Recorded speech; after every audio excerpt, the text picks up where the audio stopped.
राज्याचे उपमुख्यमंत्री अजित पवार यांनी शुक्रवारी पिंपरी चिंचवडमध्ये एक पत्रकार परिषद घेतली। त्या पत्रकार परिषदेनंतर केवळ पिंपरी चिंचवडमधलं नाही तर राज्यातलं वातावरण चांगलंच तापलं। त्याचं कारण म्हणजे या पत्रकार परिषदेमध्ये अजित पवारांनी पिंपरी चिंचवड महापालिकेमध्ये भाजपनं जो काही भ्रष्टाचार केला त्याचे पुरावे समोर मांडले आणि या सगळ्या भ्रष्टाचाराच्या पार्श्वभूमीवरती भाजपची राक्षसी भूक मला पाहवत नाही असंही नमूद केलं। अजित पवारांनी केलेल्या या आरोपानंतर भाजपचे स्थानिक नेते ते आरोप खोडून काढतील किंवा त्याला उत्तर देतील अशी अपेक्षा होती। मात्र भाजपच्या स्थानिक नेत्यांनी अजित पवारांच्या या बोलण्यावरती सोयीस्कर मौन बाळगलं आणि थेट भाजपचे प्रदेशाध्यक्ष रवींद्र चव्हाण यांनी अजित पवारांना उत्तर दिलं। त्यानंतर चंद्रशेखर बावनकुळे यांनी सुद्धा अजित पवारांनी हे बोलायला नको होतं असं म्हटलेलं आहे। या सगळ्या पार्श्वभूमीवरती भाजपनं अजित पवारांनी केलेल्या आरोपांना उत्तरं दिलीत का इनडायरेक्टली धमकी दिली आहे, इशारा दिला आहे अशी चर्चा राजकीय वर्तुळामध्ये सुरू झाली आहे। नमस्कार, मी अश्विनी सातवडोके, तुम्ही पाहताय आसपास।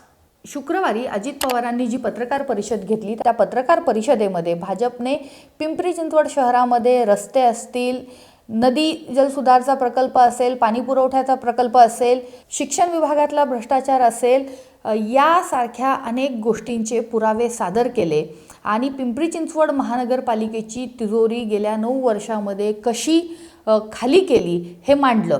या आरोपांनंतर रवींद्र चव्हाण पुण्यामध्ये दुसऱ्या दिवशी प्रचाराचा नारळ फोडण्यासाठी आले आणि त्यावेळेस ते अजित पवारांना म्हणाले, आमच्यावरती आरोप करण्याआधी खुद के गिरेबान में झाँक के देखो। रवींद्र चव्हाण यांच्या या उत्तरानंतर त्यांनी अजित पवारांनी केलेले आरोप आणि त्यावरची उत्तरं देणं टाळलं असल्याचं बोललं जाते। म्हणजेच काय तर अजित पवारांच्या आरोपांना रवींद्र चव्हाणांनी सरळ बगल दिली। वास्तविक पाहता भाजपनं हे आरोप जे आहेत ते साधार खोडून काढणं गरजेचं होतं, परंतु तसं न करता 70,000 कोटींचा जो सिंचन घोटाळा आहे ज्याचा उल्लेख अजित पवारांनीही केला आणि ज्यांनी माझ्यावरती हा आरोप केला आज त्यांच्यासोबतच मी सत्तेत आहे असं सांगितलं, त्या 70,000 कोटींच्या सिंचन घोटाळ्याचा उल्लेखही रवींद्र चव्हाणांनी अजित पवारांना उत्तर देताना केला। मात्र ते देत असताना तुम्ही नरेंद्र मोदी आणि देवेंद्र फडणवीस यांच्याबद्दल बोलताय हे लक्षात ठेवा असं सांगितलं। मूळ प्रश्न असा आहे की या सगळ्या आरोप प्रत्यारोपांच्या फैरींमध्ये अजित पवारांनी कागदपत्र जी आहेत ती दाखवली होती। मग भाजपनं हे भ्रष्टाचार जे आहेत ते कसे झाले नाहीत किंवा अजित पवार ही कागदपत्र जी दाखवत आहेत ती खोटी आहेत हे सप्रमाण सिद्ध करणं गरजेचं होतं। तसं कुठंच होताना दिसलेलं नाही। चंद्रशेखर बावनकुळे यांना सुद्धा याबद्दल विचारलं असता आपण महायुतीमध्ये एकत्र आहोत त्यामुळं अजित पवारांनी असं बोलायला नको होतं असं म्हटलेलं आहे। पण मग प्रश्न राहतो, अजित पवार जे काही बोलतायत ते खोटं आहे का? अजित पवारांनी ज्या पद्धतीमध्ये 2017 ते 2025 पर्यंत महानगरपालिकेची तिजोरी ही कशी रिकामी झाली हे साधार मांडलं।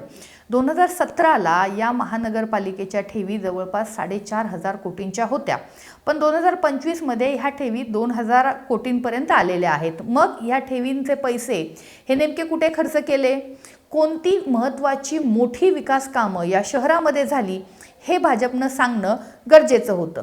पण तसं न करता वैयक्तिक आरोप जे आहेत ते करणं आणि मग इनडायरेक्टली धमकावणं, इशारा देणं असंच काहीचं या सगळ्या प्रकरणामध्ये घडलेलं आहे।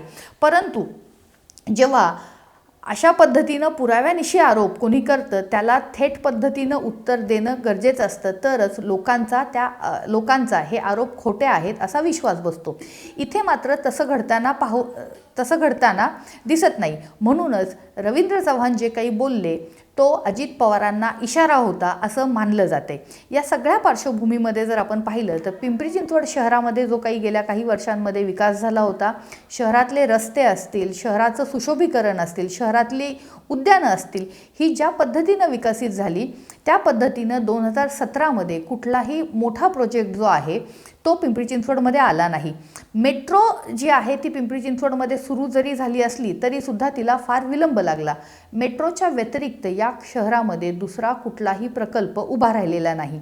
अजित पवारांनी हे सांगत असताना टेंडरमध्ये कशा पद्धतीनं रिंग केली जाते हे सुद्धा कागदपत्रांच्या आधारे दाखवलं। त्याचबरोबर जी काही बिलं होती ती व्हाईटनर लावून कशी जमा केलेली आहेत हा मुद्दा उपस्थित केला।